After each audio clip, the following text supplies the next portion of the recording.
Iran China இந்த ரெண்டு நாடுகளும் எவ்வளவு பெரிய நட்பு நாடுகள் அப்படிங்கிறது நம்ம எல்லாருக்குமே நல்லா தெரியும். அப்படிப்பட்ட நெருங்கிய நட்பு நாடான ஈரானோட முதுகிலேயே சீனா குத்தி இருக்குது.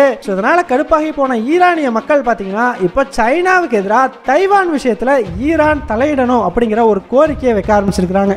இந்த வீடியோவில் நம்ம என்ன பார்க்க போறோம் அப்படின்னா, அப்படி என்ன சைனா ஈரானுக்கு எதிராக பண்ணிட்டாங்க, எதனால தைவான் விஷயத்துல ஈரான் தலையிடணும்னு சொல்லி அந்த நாட்டு மக்கள் கோரிக்கை வைக்கிறாங்க.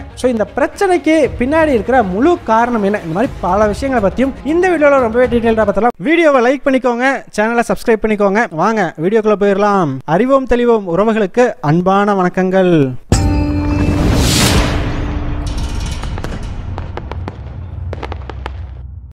முதல் விஷயமா, ஈரான் யுஏஇ இந்த ரெண்டு நாடுகளுக்கும் இடையில கடந்த பல வருடங்களாவே ஒரு முக்கியமான பிரச்சனையில மிகப்பெரிய பகைமை அப்படிங்கிறது இருந்துகிட்டு வருதுங்க. இந்த நிலைமையில சமீபத்தில் சீன அரசாங்கம் பார்த்தீங்கன்னா இந்த ரெண்டு நாடுகளுக்கும் மத்தியில் இருக்கிற பகைமையை இன்னுமே ஊதி பெருசாக்கிட்டாங்க. இதனாலேயே என்னதான் ஈரான் சீனாவுக்கு மிகப்பெரிய நட்பு நாடு அப்படின்னாலுமே கூட இப்போ ஈரானுடைய கோபத்துக்கு சீன அரசாங்கம் ஆளாகி இருக்குது.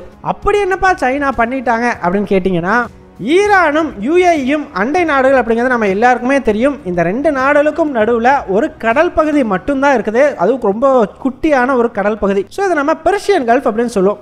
இந்த பெர்ஷியன் கல்ஃப் கடல் பகுதியை பொறுத்த வரைக்கும் அரபு நாடுகளுக்கு ரொம்பவே முக்கியமான ஒரு கடல் பகுதி.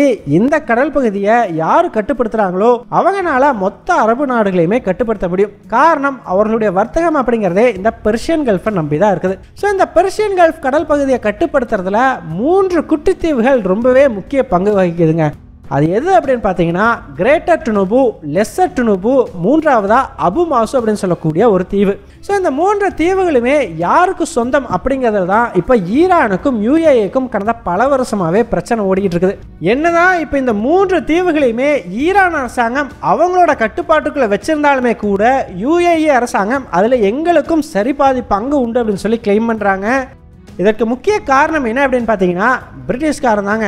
அவன் எங்கெல்லாம் காலை வச்சானோ அங்கேயே ஏதோ ஒரு பிரச்சனையை கிரியேட் பண்ணி விட்டு போயிடுவான். அந்த மாதிரி தாங்க கடந்த 1970ஆம் ஆண்டுக்கு முன்னாடி இந்த 3 தீவுமே பிரிட்டிஷ் அரசாங்கத்தினுடைய கட்டுப்பாட்டுக்கு கீழே இருந்துச்சு.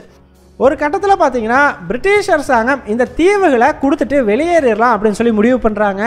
அப்போ இதை சுற்றி இருக்கக்கூடிய நாடுகள் கிட்ட பேச்சுவார்த்தைகள் நடத்தப்படுது. அந்த வகையில் யுஏஇயும் ஈரானும் தான் பார்த்தீங்கன்னா இந்த தீவுகளுக்கு ரொம்பவே உரிமையுடைய நாடுகள். இந்த ரெண்டு நாடுகளையுமே கூப்பிட்டு பிரிட்டிஷ் அரசாங்கம் பேச்சுவார்த்தை நடத்துகிறாங்க. அப்போ யுஏஇ அப்படிங்கிற நாடு கிடையாது, எமிரேட்ஸ் ஆஃப் ஷார்ஜா அப்படின்னு சொல்லக்கூடிய ஒரு மன்னர் வம்சம் தான் இங்கே இருந்தாங்க. இன்னொரு பக்கம் ஈரானில் பார்த்தீங்கன்னா ஷா ஈரானி தலைமையிலான ஈரான் அரசாங்கம் இயங்கிட்டு இருந்தது. இவங்க 2 பேர்த்தையும் கூப்பிட்டு பேச்சுவார்த்தை நடத்தின பொழுது 2 பேருமே இந்த 3 தீவுகளுக்கும் உரிமை கோரினதுனால பிரிட்டிஷ் அரசாங்கம் என்ன சொல்லிடுறாங்கன்னா, அப்ப 2 பேருமே சேர்ந்து இந்த தீவு கூட்டத்தை பார்த்துக்கோங்க அப்படிங்கிற மாதிரி சொல்லிட்டு வெளியேறிடுறாங்க. பிரிட்டிஷ் அரசாங்கம் சொன்னபடி பார்த்தா யுஏஇக்கு இந்த 3 தீவுகள்லையும் போலீஸ் ஃபோர்ஸை மெயின்டைன் பண்றதுக்கான உரிமை உண்டு. அதே சமயம் ஈரான் அரசாங்கம் அவர்களுடைய ராணுவத்தை கொண்டு வந்து இங்கே நிலைநிறுத்திக்கலாம். இந்த 2 நாடுகளும் அவர்களுடைய கொடியை பறக்க விடுறதுக்கான உரிமையும் இந்த தீவு கூட்டத்தில் கொடுக்கப்படுது. ஆனால் 1970 மாதிரி பிரிட்டிஷ் கொடுத்துட்டு போனதையுமே ஈரான் அரசாங்கம் என்ன பண்ணிடுறாங்கன்னா, உடனடியாக இந்த 3 தீவு கூட்டத்தையுமே கேப்சர் பண்ண சொல்லி ஒரு ஆணையை பிறப்பிக்கிறாங்க. அதன் விளைவா ஈரானினுடைய போர் விமானங்கள் உடனடியா இந்த தீவை சுத்தி வட்டமடிக்க ஆரம்பிக்குது. ஈரான் அரசாங்கம் அங்க இருக்கிற எல்லாத்தையுமே சரண்டராக சொல்றாங்க. அதை விட முக்கியமா யுஏஇ அரசாங்கத்தினுடைய கொடி இருக்கும் பாத்தீங்களா, அதை இறக்கிறதுக்கு முயற்சி பண்றாங்க. ஆனால் அங்கிருந்த யுஏஇனுடைய போலீஸ் ஃபோர்ஸ் அப்படிங்கிறது அதற்கு எதிர்ப்பு தெரிவிக்கவுமே அங்கே ஒரு சண்டை நடக்குது. அதில் யுஏஇனுடைய எல்லா போலீஸ் ஃபோர்ஸையுமே கொண்டுட்டு அந்த கொடி இறக்கப்படுது. அன்னையிலிருந்தே இந்த 3 தீவையுமே ஈரான் அரசாங்கம் அவங்களோட கட்டுப்பாட்டில் தான் வச்சிருக்கிறாங்க. இதனால தான் பார்த்தீங்கன்னா பெர்ஷியன் கல்ஃப் அப்படின்னு வந்துட்டா மற்ற எல்லா நாடுகளையும் விட ஈரானுக்கு பவர் அப்படிங்கிறது இன்னைக்கு வரைக்கும் ரொம்பவே ஜாஸ்தியாக இருந்துகிட்டு வருது. யுஏஇ அரசாங்கமும் பார்த்தீங்கன்னா இந்த 3 தீவுகளையும் எப்படியாச்சும் மீட்கணும் அப்படிங்கிறதுக்காக ஈரான் கூட பல முறை பேச்சுவார்த்தை நடத்துறதுக்கு முயற்சி பண்ணியிருக்கிறாங்க. ஆனால் ஈரான் அரசாங்கம் பேச்சுவார்த்தைக்கே வர்றதுக்கு தயாராக இல்லை. காரணம், இந்த 3 தீவு என்னோடது, என்னோட கட்டுப்பாட்டில் இருக்குது, நான் ஏன் உன்கிட்ட பேச்சுவார்த்தை நடத்தணும் அப்படிங்கிற மாதிரியான ஒரு லாஜிக்கில் ஈரான் போய்கிட்டு இருக்கிறாங்க. இந்த நிலைமையில சமீபத்தில் யுஏஇனுடைய முகமது பின் சையத் பார்த்தீங்கன்னா சைனாவுக்கு விசிட் பண்ணியிருக்கிறாப்படி. அப்போ சீன அரசாங்கம் ஒரு விஷயம் ஒன்று சொல்றாங்க. அது என்ன அப்படின்னு பார்த்தீங்கன்னா, ஈரான் UAE இந்த ரெண்டு நாடுகளுக்கும் மத்தியில் இந்த 3 தீவுகள்லையுமே இருக்கிற பிரச்சனையை இந்த ரெண்டு நாடுகளும் உட்கார்ந்து பேசி தீர்த்துக்கணும் அப்படின்னு சொல்லி ஒரு அறிவிப்பு சீனா சார்பில் வெளியிடப்படுது. இது ஈரான் அரசாங்கத்தை மிகப்பெரிய அளவுக்கு கோபமடைய வைக்குது. காரணம் என்ன அப்படின்னு பார்த்தீங்கன்னா, ஈரானை பொறுத்த வரைக்கும் இந்த 3 தீவுகளும் அவங்களுக்கு சொந்தமானது. அதை விட முக்கியமா இப்போ அவர்களுடைய முழு கட்டுப்பாட்டுக்கு கீழே இருக்குது. அப்படி இருக்கக்கூடிய ஒரு நிலப்பகுதிக்காக எதுக்கு நாங்க போய் வேற ஒரு நாடு கிட்ட பேச்சுவார்த்தை நடத்தணும்? ஸோ அப்படி நாங்கள் பேச்சுவார்த்தை நடத்தணும் அப்படின்னாலே அந்த நாட்டுக்கும் இந்த நிலப்பகுதியில் ஏதோ ஒரு உரிமை இருக்குது அப்படின்னு சொல்லி ஈரான் ஒத்துக்கிட்டதுக்கு சமம் இல்லையா? ஸோ அதனால் சீன அரசாங்கம் இப்படி சொன்னதையுமே ஈரானுக்கு அது பெரிய அளவுக்கு கோபத்தை கொடுக்குது. அது எங்களுக்கு மட்டும்தான் சொந்தம், அதில் வேறு எந்த நாடுகளுக்கும் பங்குங்கிறது கிடையாது, நாங்கள் பேச்சுவார்த்தையும் நடத்த மாட்டோம் அப்படின்னு சொல்கிறாங்க. அது மட்டும் இல்லை, சீன அரசாங்கம் கண்டிப்பாக இந்த விஷயத்தில் பின்வாங்குவாங்க, எங்களுக்கு சப்போர்ட் பண்ணுவாங்க நம்புகிறோம் அப்படின்னு சொல்லி ஈரான் சொல்லியிருந்தது. ஆனால் சீன அரசாங்கம் பார்த்தீங்கன்னா அடுத்த ஒரு 3 நாட்கள்லேயே மறுபடியும் UAEக்கே சப்போர்ட் பண்ணுறாங்க. மாதிரி இந்த ரெண்டு நாடுகளும் அவங்க பிரச்சனையை அவங்க தான் உட்காந்து பேசி தீர்த்துக்கணும், இதுதான் சீனாவினுடைய நிலைப்பாடு, இதில் எந்த மாற்றமுமே இல்லை அப்படின்னு சொல்லி சீனா அடிச்சு சொல்லுது. இந்த விஷயம் ஈரானை பெரிய அளவுக்கு கோபமடைய வைக்குது. காரணம் என்ன அப்படின்னு பார்த்தீங்கன்னா, ஈரானும் சீனாவும் நட்பு நாடுகள் இல்லையா இந்த விஷயத்தில். ஸோ பல விஷயங்கள்லையும் சீன அரசாங்கம் ஈரானுக்கு ஆதரவாக இருக்கிறாங்க. சவுதி அரேபியாவுக்கும் ஈரானுக்கும் இடையில அமைதி ஒப்பந்தத்தை எல்லாம் சீனா ஏற்படுத்தி வச்சது. அப்படிப்பட்ட ஒரு நாடு இந்த ஒரு விஷயத்தில் UAEக்கு சப்போர்ட் பண்ணது ஈரானுக்கு சுத்தமாக பிடிக்கல. ஸோ இதை இப்போ பார்க்குற பலருக்குமே அதே கேள்வி தான் மனசில் இருக்கும். ஏன்பா சீனாவும் ஈரானும் பெரிய அளவுக்கு நட்பு நாடுகள், அப்போ நட்பு நாட்டுக்கு சப்போர்ட் பண்ணாம எதுக்காக சைனா UAEக்கு சப்போர்ட் பண்ணுது அப்படின்னு கேட்டிங்கன்னா ரொம்பவே சிம்பிள்ங்க. சைனா பார்த்தீங்கன்னா முதல்ல மாதிரி கிடையாது, இப்போ பல நாடுகளுடைய அரசியல் விஷயங்கள்லையும் இன்வால்வ் ஆக ஆரம்பிச்சிருக்குது. எதுக்காக அப்படின்னா, அமெரிக்கா மாதிரியே சைனாவும் பல நாடுகள்லையும் அதற்கு இன்ஃப்ளூயன்ஸ் அப்படிங்கிறத வளர்த்துக்கணும் அப்படின்னு சொல்லி நினைக்குது.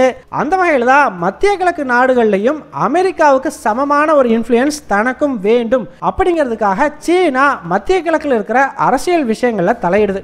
ஒரு உதாரணத்துக்கு சொல்லணும் அப்படின்னா, இப்போ ஒரு 2 நாடுகளுக்கு நடுவில் ஒரு விஷயத்தில் பிரச்சனை இருக்குதுன்னு வச்சுக்கோங்களேன். அந்த பிரச்சனைக்கு குறுக்க போய் பேச்சுவார்த்தை நடத்தி அந்த பிரச்சனையை சைனா தீர்த்து வச்சது அப்படிங்கிற பட்சத்தில் சைனாவுக்கு அந்த 2 நாடுகள் கிட்டையும் ஒரு கன்சிடரபிள் இன்ஃப்ளூயன்ஸ் அப்படிங்கிறது கிடைக்கும்.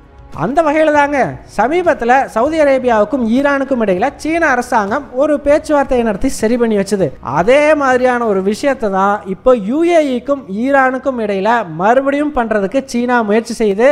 ஸோ UAEக்கும் ஈரானுக்கும் இந்த 3 தீவுகள்லையும் பிரச்சனை இருக்கிறது சைனாவுக்கு தெரியும். ஸோ இந்த விஷயத்தில் எப்படி சவுதி அரேபியாவுக்கும் ஈரானுக்கும் இடையில சீனா ஒரு அமைதி பேச்சுவார்த்தை உருவாக்குச்சோ, அதே மாதிரி ஈரானுக்கும் UAEக்கும் நடுவில் பேச்சுவார்த்தை நடத்தி இந்த பிரச்சனையும் முடிச்சு வச்சிருச்சு அப்படின்னா சைனாவுக்கு மத்திய கிழக்கு நாடுகளில் ஒரு பெரிய அளவுக்கு செல்வாக்கு அப்படிங்கிறது கிடைக்கும்.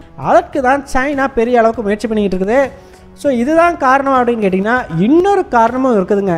அது என்ன அப்படின்னா, சைனாவை பொறுத்த வரைக்கும் இந்த பெர்ஷியன் கல்ஃப் பகுதி அப்படிங்கிறது ரொம்பவே முக்கியம். காரணம், இங்கே இருக்கக்கூடிய சவுதி அரேபியா UAE மாதிரியான நாடுகள் சைனாவோட ரொம்பவே முக்கியமான வர்த்தக நட்பு நாடுகள். ஸோ இந்த நாடுகள் கிட்டேருந்து சைனா எண்ணெய் பொருட்களை வாங்குது, சீனா கிட்டேருந்து பல பொருட்களை இந்த நாடுகளும் வாங்குறாங்க. சைனா பெரிய அளவுக்கு இந்த நாடுகள் எல்லாம் இன்வெஸ்ட் பண்ணுது. ஸோ அப்படி இருக்கும் பொழுது இந்த நாடுகளுக்கு எதிராக நாளைக்கு ஈரான் அரசாங்கம் இந்த பெர்ஷியன் கல்ஃப் பகுதியை லாக் பண்ணுச்சு அப்படின்னா அது சீனாவுக்கு பிரச்சனையா மாறும் இல்லையா? ஸோ அப்போ சைனாவை பொறுத்த வரைக்கும் இங்கே இந்த பெர்ஷியன் கல்ஃப் பகுதி அப்படிங்கிறது எந்த ஒரு தனி நாடும் ஆதிக்கம் செலுத்துற மாதிரி இருக்கக்கூடாது. ஆனால் இப்போதைக்கு ஈரானுடைய ஆதிக்கம் அப்படிங்கிறது பெர்ஷியன் கல்ஃபில் கொஞ்சம் ஜாஸ்தியாகவே இருக்குது. ஸோ இதுக்கு முக்கியமான காரணம், ஈரானுக்கு பெர்ஷியன் கல்ஃபில் ஒரு பெரிய பார்டர் அப்படிங்கிறது இருக்குது. கூடவே இந்த 3 குட்டி தீவுகளும் இந்த கடலுக்கு கொஞ்சம் உள்ளேயே வந்து இருக்குது. ஸோ இப்போ சீன அரசாங்கம் என்ன நினைக்கிறாங்க அப்படின்னா, இப்போ ஈரானினுடைய இந்த ஆதிக்கத்தை குறைக்கணும் அப்படின்னா இந்த 3 குட்டி தீவுலையும் UAEக்கும் சரி பாதி உரிமை இருக்குது அப்படின்னு சொல்லிட்டாலே போதும், ஈரானினுடைய ஆதிக்கம் ஓரளவுக்கு இந்த பெர்ஷியன் கல்ஃப் பகுதியில் குறைக்கப்படும். ஸோ இது சைனா தனக்கு சாதகமான ஒரு விஷயமா பார்க்குது. அது மட்டும் இல்லைங்க, இந்த கடல் பகுதியை பெர்ஷியன் கல்ஃப்னு சொல்றதா இல்லை அரேபியன் கல்ஃப்னு சொல்றதாங்கிறதுலையும் ஒரு பிரச்சனை இருக்குது. காரணம், அரபு நாடுகள் எல்லாம் இதை அரேபியன் கல்ஃப்னு சொல்றாங்க. ஏன்னா பெர்ஷியன் கல்ஃப் அப்படின்னு சொன்னா அது ஈரானுக்கு நெருக்கமான ஒரு பெயரா வந்து இருக்கும். ஈரானில் இருக்கக்கூடிய மக்கள் பேசக்கூடிய மொழி தான் பெர்ஷிய மொழி. ஸோ பெர்ஷியன் கல்ஃப்னு சொன்னா என்னமோ அந்த மக்களுக்கு க்ளோஸா இருக்கிற கடல் பகுதி மாதிரி ஒரு மீனிங் வரும்.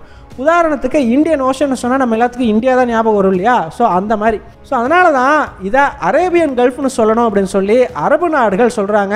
இந்த விஷயத்துலையும் சீனா பார்த்தீங்கன்னா அரபு நாடுகள் பக்கம் தான் இருக்குது. ஸோ இதை அரேபியன் கல்ஃப் அப்படின்னு சொல்லணும் அப்படிங்கிற மாதிரி தான் அவங்களும் சொல்லிட்டு இருக்கிறாங்க. ஸோ இந்த மாதிரி ஒரு பர்டிகுலர் நாடுகிட்ட ஆதிக்கம் பூரா இந்த பெர்ஷியன் கல்ஃப் போயிடக்கூடாது. அதே சமயம் தனக்கும் மத்திய கிழக்கில் ஒரு பெரிய இன்ஃப்ளூயன்ஸ் வேணும் அப்படிங்கிறதுக்காக தான் இப்போ சைனா பார்த்தீங்கன்னா இந்த 3 தீவுகள் பிரச்சனையில் இன்டர்ஃபியர் பண்ண ஆரம்பிச்சிருக்கிறாங்க. இது ஈரானுக்கு சுத்தமாக பிடிக்கல.